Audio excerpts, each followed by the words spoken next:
It was a Tuesday evening when Paige Dunning walked into my office without knocking again and told me she needed my login credentials for the Harmon project folders.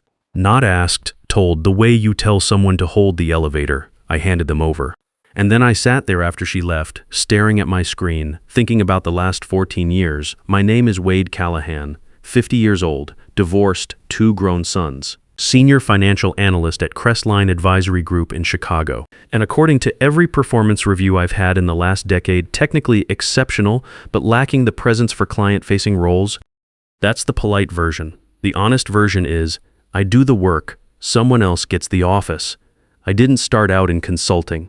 I spent 9 years at the IRS as a federal contract auditor. Not glamorous work. A lot of long days, thick binders, and conference calls with people who did not want to talk to me. But I learned things in that job that you can't learn anywhere else. I learned how fraud actually works, not the dramatic kind you see in movies, but the quiet kind. The kind where someone moves a number 3 columns to the left and hopes nobody checks. I learned how to build a paper trail, and I learned that the truth almost always comes out. You just have to be patient enough to wait for it. I left the IRS at 36, took a job at Crestline, and figured I'd move up fast. I had the experience, I had the results, and I understood federal compliance in ways that most consultants in this building still don't.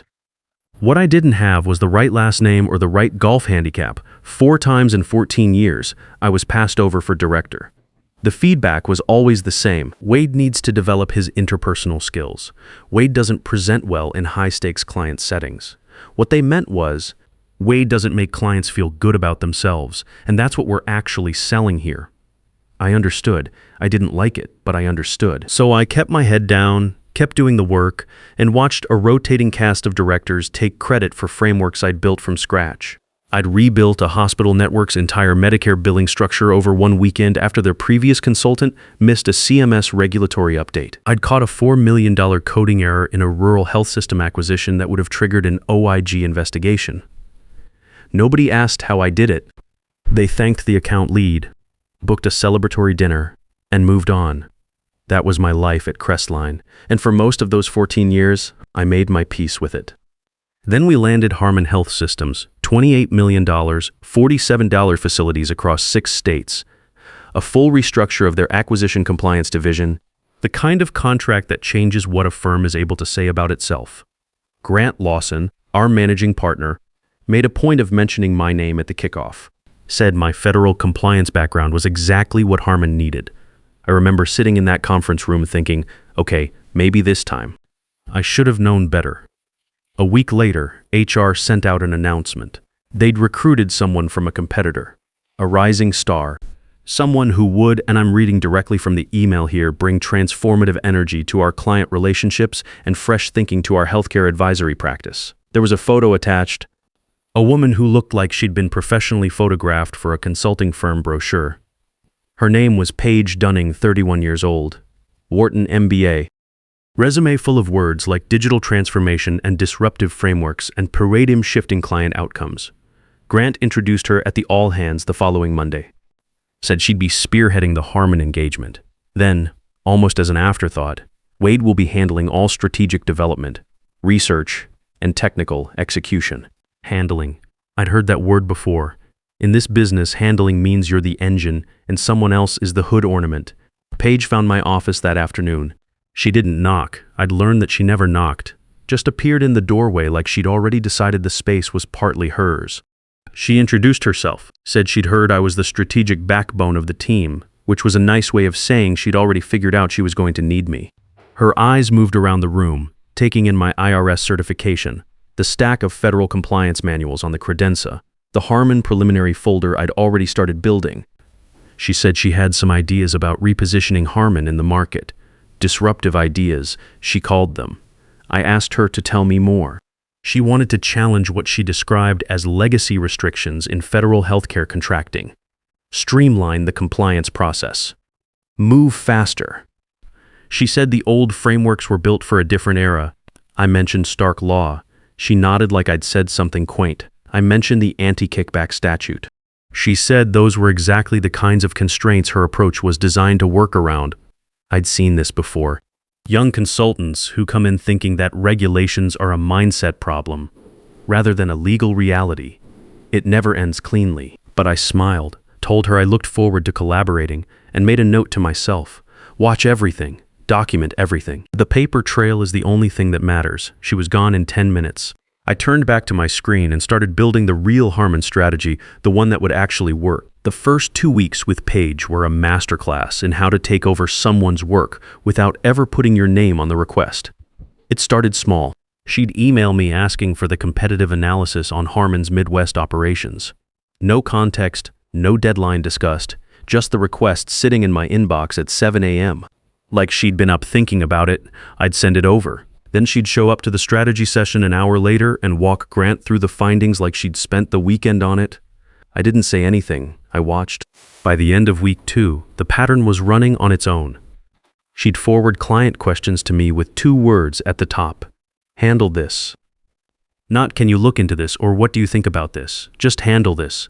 The way you'd label a task in a project management app. I was a resource to her. A very useful one, but a resource. The one that stuck with me was the Lakeview situation. 3 weeks before Paige arrived, I'd rebuilt a compliance framework for a regional health system acquisition we'd been advising.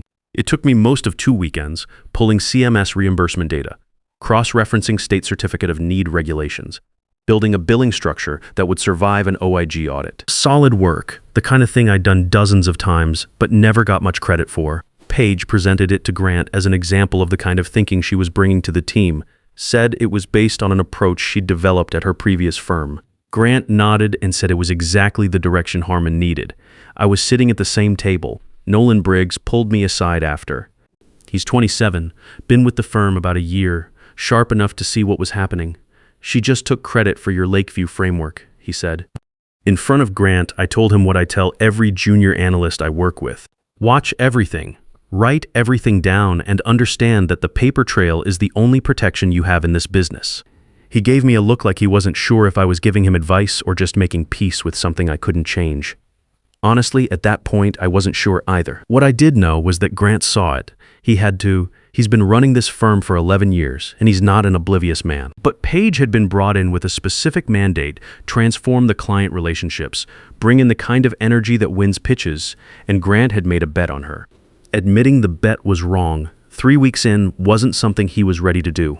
I watched him give her the nod in meetings when she said things that were, at best, oversimplified and at worst, going to create real problems with a federal client. I watched him redirect questions to her that should have come to me. I watched him manage the optics of having spent political capital on someone who didn't know what she didn't know. That's not unusual. I've seen it my entire career. The person who gets the announcement gets the protection, at least for a while. What I hadn't figured out yet was what to do about it. Then came the Tuesday evening. I was working late on the actual Harmon compliance build. The real one. The one that would hold up when Paige appeared in my doorway at 6:15. No knock. She had her laptop bag over one shoulder and her coat already on, like this was a quick stop on the way out. She said she needed my login credentials for the Harmon project folders. She was putting together a preliminary deck for the client and needed access to the working files. I told her some of those files contained draft materials, HIPAA-sensitive data that required specific handling protocols. She waved that off, said she understood what she was doing, said to just email her the credentials. I sat with that for a moment. I could have pushed back, could have walked it up to Grant and asked for a formal access request through IT, which is how it's supposed to work. Could have replied to her email with a CC to the compliance team. Any of those would have been the by-the-book move. But I thought about something a supervisor told me early in my IRS days. He said the most effective audits aren't the ones where you confront someone and tell them what you found. They're the ones where you set the conditions, document everything, and let the subject's own behavior build the case. I said, I'll send you the credentials. Everything you need should be in the Harmon project folders. She was out the door in 30 seconds. I sat there for a few minutes after she left, not stewing I'm not built that way, just thinking through what I was going to do next. Here's what I knew.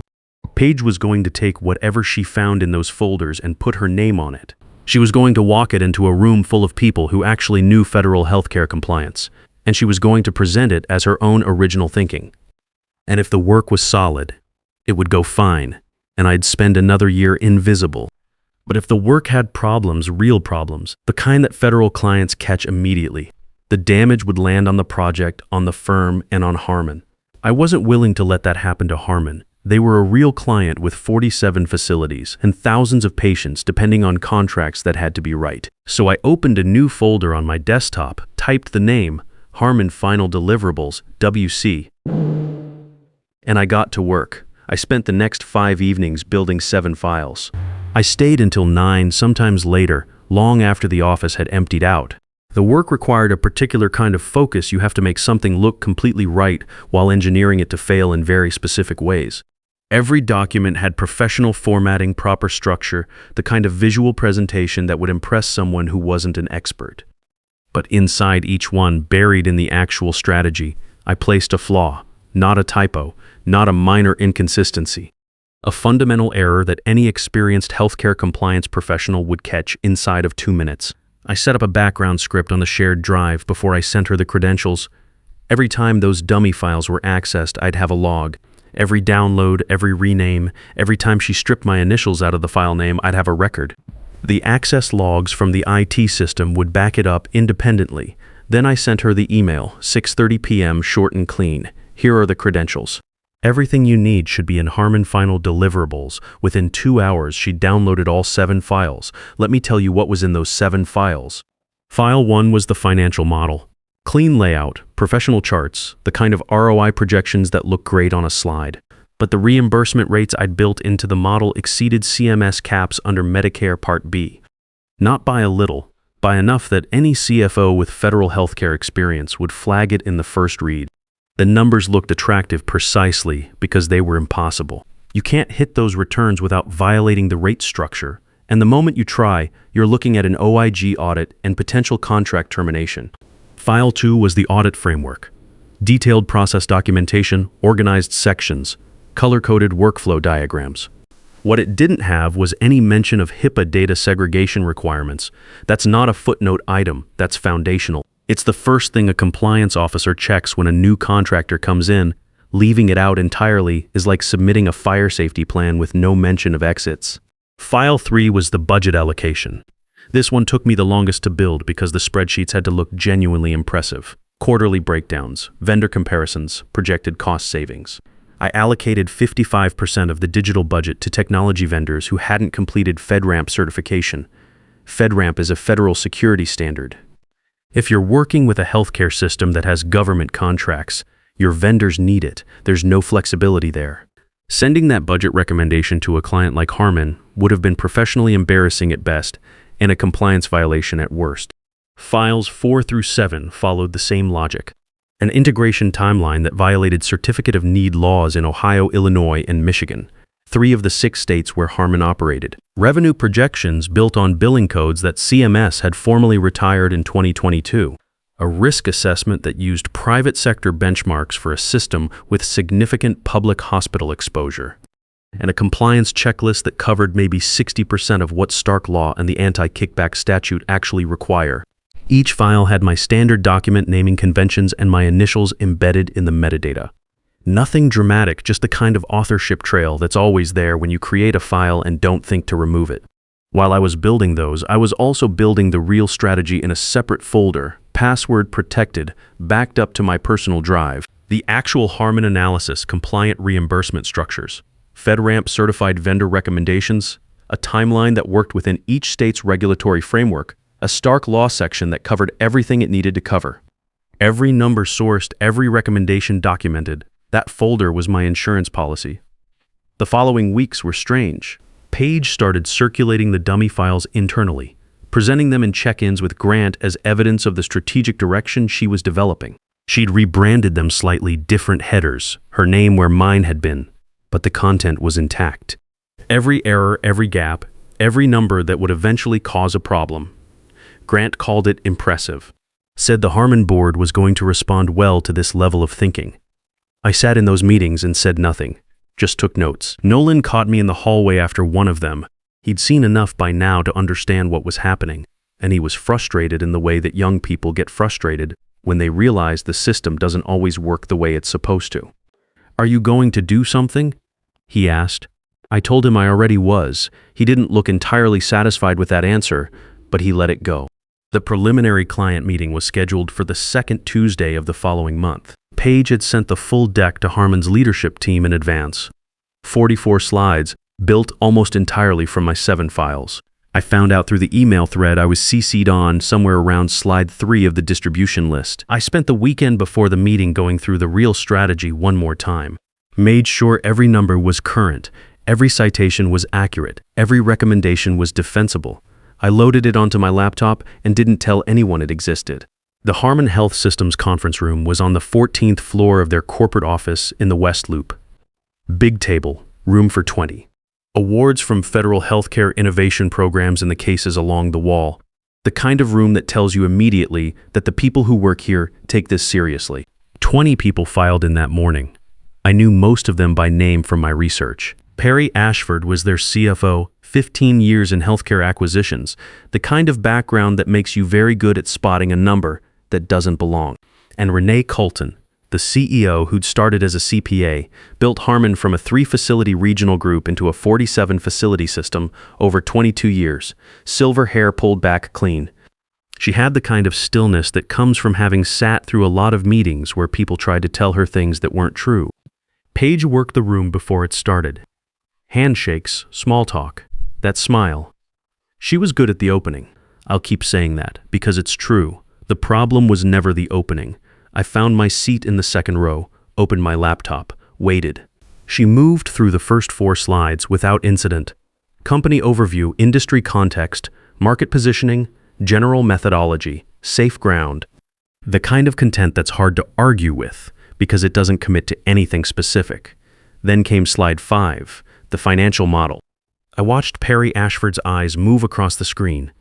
He didn't say anything right away. He pulled out his tablet and opened something. I assumed it was the advance copy of the deck and looked between the 2 screens for a moment. Then he asked Paige to walk him through the reimbursement projections. She did, confidently. Used phrases like significant untapped opportunity and paradigm shift in federal contracting. The room was quiet while she talked. When she finished, Perry set his tablet down on the table. These rates exceed CMS caps under Part B, he said. If we billed at these levels, we'd have an OIG referral before the end of the first quarter. Paige said they were proposing a new framework for thinking about reimbursement. Renee Colton leaned forward, just slightly. But the room felt it. Slide 6 was the audit framework. Perry had his tablet out again, cross-referencing. He got about halfway through before he stopped Paige mid-sentence. There's no HIPAA data segregation section here at all. Not a reference, not a placeholder. For a system with 47 facilities and federal reimbursement exposure across 6 states, that's not an oversight. That's a foundational gap. Paige said they'd taken a streamlined approach to the compliance architecture. Said the traditional framework was overly fragmented, and their model consolidated the key requirements into a more integrated structure. Perry looked at her for a moment without responding. Then he made a note on his tablet. Slide 7. The budget. A procurement officer at the far end of the table. I'd later learn his name was Carl, 20 years in federal healthcare contracting, leaned over and said something quietly to the person next to him. Perry nodded at whatever was passed to him. Ms. Dunning. His voice had changed, still professional, but the patience had left it. You're recommending we allocate 55% of our digital infrastructure budget to vendors without FedRAMP certification. Can you help me understand the thinking there?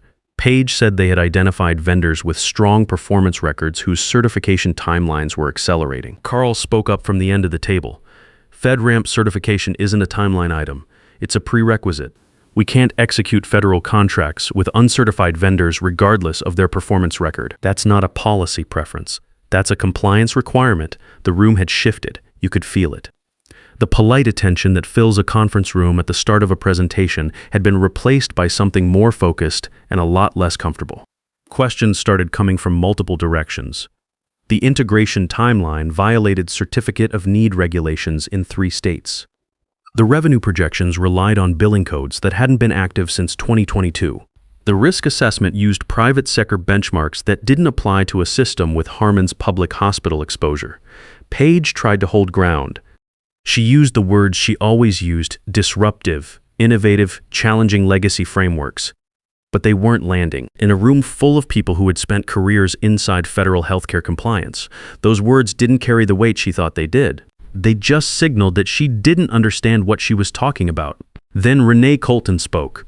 She hadn't said much since the reimbursement question, just watched. But when she spoke, the room went quiet the way rooms go quiet, when the person who actually runs things decides it's time to stop being patient. Do you understand federal healthcare compliance? Not aggressive, not unkind, just a straight question, the kind that doesn't leave room for a pivot. Paige opened her mouth, closed it, opened it again. Nothing came out. Perry turned to me. Mr. Callahan, you've been quiet. Do you have anything you'd like to add? Every head in the room moved in my direction. I saw Paige register what was happening. Not just the question, but what it meant that he knew my name, that he was asking me specifically. Her face went still in a way that told me she understood. For the first time, that the ground under her had been different than she thought. I stood up, picked up the presentation cable from the table, and looked at Renee. May I? She nodded. I plugged in, pulled up my laptop, and opened the real strategy. CMS-compliant reimbursement structures under Part B. I said, this model works within the current rate caps and still shows a meaningful improvement over Harmon's existing billing efficiency. Perry leaned forward. I walked them through all of it. FedRAMP certified vendor recommendations with current certification status for each one. A HIPAA data segregation framework built specifically for a multi-state system with mixed public and private facility exposure. An integration timeline that accounted for certificate of need requirements in Ohio, Illinois, and Michigan. Revenue projections using active billing codes sourced from the current CMS fee schedule. A stark law and anti-kickback compliance section that covered the full scope of what a system Harmon's size actually needed. It took about 40 minutes. By the end, the room felt different again. Questions became specific, forward-looking, the kind you ask when you're already thinking about implementation. Renee called for a recess. Asked everyone except me to step outside. When the door closed, she looked at me across the table. Perry was still in his seat, going through the documentation on his tablet. That was a real professional risk, she said. Sitting through the first part of that meeting. My job is to make sure you have accurate information, I said. I wasn't going to let you make a $28 million decision based on a strategy that would have created serious compliance exposure for your organization. Perry looked up. Where did the first deck come from? I opened the evidence folder on my laptop. Access logs from the shared drive, timestamped and sorted by user. Screenshots showing the file renames, the email chain, the metadata on the original files showing my authorship. These were internal working documents, I said. They were accessed without authorization and presented as final strategic work. Perry scrolled through everything slowly. His jaw tightened. Renee was quiet for a moment. Then, I want you running this engagement. Is that something you can commit to? Yes, but I'll need a dedicated team, real decision-making authority, and direct access to your compliance officers and procurement leads. Done. She stood up and put her hand out. Paige was gone from Crestline before 5 o'clock that same day. Building security walked her out. It happened fast. She was at her desk. Then she wasn't. By 3 p.m., before the workday was even over, Grant sent a company-wide email. Wade Callahan had been named Director of Healthcare Strategy. Effective immediately. I read it twice sitting at my desk. Same desk I'd had for 14 years, at the end of the hallway next to the server room. Same view of the parking structure across the street. Nolan came by around 4. He didn't say much, just stood in the doorway for a second, nodded once, and left. That was enough. 6 months later, the Harmon engagement closed on time. Under budget, full federal compliance sign-off across all 6 states. Their contract renewal rate went up 12% in the following year. We identified $1.8 million in compliance cost savings that their previous structure had been leaving on the table. Renee sent a handwritten note when it wrapped. I had it framed, integrity under pressure. That's the difference between a consultant and a real partner. My son Evan called that evening. He'd heard through a family friend what had happened at Crestline, that his dad had finally gotten what he'd been earning for a long time. I'm proud of you, Dad, he said. I moved into a bigger office the following week. Corner spot, 2 windows facing north. The first thing I did was take my IRS certification off the wall in the old office and hang it in the new one. It's been there for 23 years. It's going to keep being there. Here's the thing nobody tells you about being the person who does the actual work while someone else takes the credit. You see everything. You know exactly how the system runs, where the gaps are, and what would happen if someone with bad information walked into the wrong room. Paige thought my login gave her access to my best work.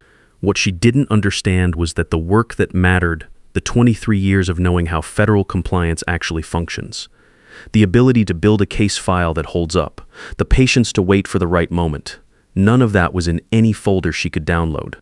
I didn't confront her. I didn't go to HR. I didn't send an angry email or make a scene. I just made sure I had everything documented, set the conditions, and let her walk into the room she'd already built for herself. Sometimes that's all it takes. The people who take shortcuts don't fail because they lack confidence. They fail because they never had to understand what they were standing on. Real expertise isn't just knowing the right answers. It's knowing exactly which wrong answers will hold up long enough to matter.